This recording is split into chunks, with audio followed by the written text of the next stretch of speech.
Mari kita bahas peran pasang surut dalam dinamika pantai di kawasan tropis. Pasang surut adalah mekanisme yang mengatur distribusi energi, sedimen, serta interaksi antara proses laut dan daratan. Karena itu memahami pasang surut menjadi kunci dalam membaca stabilitas garis pantai. Secara fisik, pasang surut terjadi akibat gaya gravitasi bulan dan matahari terhadap bumi. Namun dalam geomorfologi pesisir yang paling penting adalah besarnya tidal range, yaitu selisih antara muka air saat pasang maksimum dan saat surut minimum. Nah, dalam buku Introduction to Coastal Processes and Geomorphology dijelaskan bahwa pantai dengan tidal range yang kecil biasanya lebih didominasi oleh proses gelombang, sedangkan pantai dengan tidal range yang besar cenderung memiliki dataran pasang surut atau dataran pasut atau tidal flat yang luas dan dinamika sedimen yang tentu berbeda.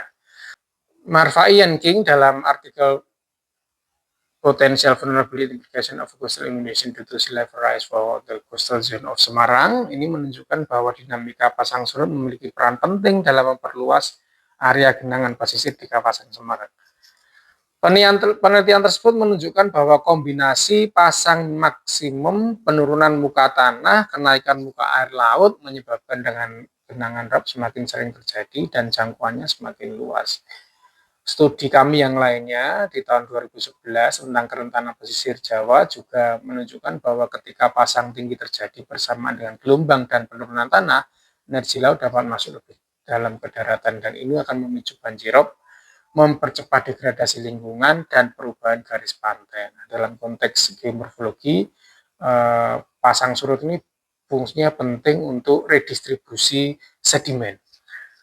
Saat ini air pasang yang masuk ke dataran pesisir selalu membawa sedimen-sedimen. Misalnya sedimen halus terbawa mengendap di rawa pantai atau di kawasan mangrove, dan ini penting untuk membentuk mudflat, stabilisasi ekosistem pesisir. Jadi pasang itu tidak sesuatu hal yang buruk, tapi dia juga mempunyai kondisi positif, yaitu selalu membawa sedimen halus untuk mendukung ekosistem pesisir tropis atau mudflat.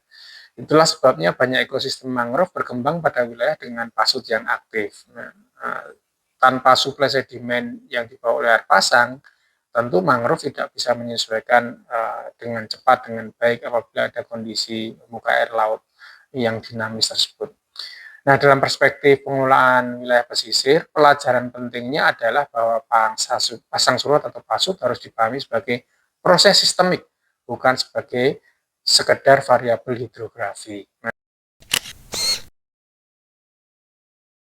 Neraca sedimen pesisir, kunci untuk memahami apakah pantai erosi atau akresi. Secara konseptual, neraca sedimen adalah perbandingan antara jumlah sedimen yang masuk ke suatu sistem pantai dan jumlah sedimen yang keluar. Jika suplai sedimen lebih besar daripada yang hilang, garis pantai akan maju ke laut atau akresi. Sebaliknya, jika kehilangan sedimen lebih besar dari pasokannya, pantai akan mengalami erosi. Nah, sumber sedimen pasir dapat berasal dari beberapa komponen utama, misalnya dari sungai, dari erosi tebing pantai, dari terumbu karang yang terfragmentasi, serta dari transport sedimen sepanjang pantai itu sendiri. Sedimen dapat hilang dari sistem melalui arus laut juga, melalui badai juga, melalui penambangan pasir juga, melalui intervensi pembangunan pelabuhan, jeti, bendungan, dan lain sebagainya. Jadi sedimen bisa datang, sedimen juga bisa pergi. Itulah penting untuk memahami sedimen pesisir, neraca sedimen pesisir. Penelitian Sivitsky misalnya menunjukkan bahwa sungai di dunia setiap tahunnya mengalirkan 12 hingga 15 miliar ton sedimen ke laut sebelum kita mempunyai intervensi pembangunan infrastruktur, misalnya bendungan-bendungan besar atau cek dam Sabu misalnya. Namun angka tersebut menurun sangat signifikan dalam beberapa dekade karena banyak sedimen tertahan di waduk. Nah, ini penting untuk mengetahui neraca sedimen tadi. Perubahan neraca sedimen ini tentu memiliki implikasi terhadap stabilitas pantai. Ya, misalnya yang kita lihat di Mahakam Delta. Ini adalah salah satu sistem delta aktif di Asia Tenggara. Penelitian geomorfologi kita menunjukkan bahwa distribusi sedimen di wilayah ini sangat tergantung pada keseimbangan antara suplai sedimen sungai, energi gelombang, serta arus pasang laut. Nah, kalau sedimennya tinggi, maka dia berkembang membentuk daratan baru. Tapi kalau suplainya turun, maka dia akan tererosi, sebagiannya akan hilang. Studi yang lain, misalnya di Asia Tenggara oleh Anthony, menunjukkan bahwa perubahan penggunaan lahan di daerah aliran sungai dapat juga secara signifikan mengubah neraca sedimen pesisir. Ingat, perubahan penggunaan lahan di das mengubah neraca sedimen di pesisir. Deforestasi misalnya, itu meningkatkan suplai sedimen dalam jangka pendek, namun kalau nanti diimbangi dengan pembangunan bendungan, sedimennya turun. Bagi analisis perubahan garis pantai, konsep sedimen budget menjadi alat yang sangat penting. Neraca sedimen menjadi alat yang sangat penting.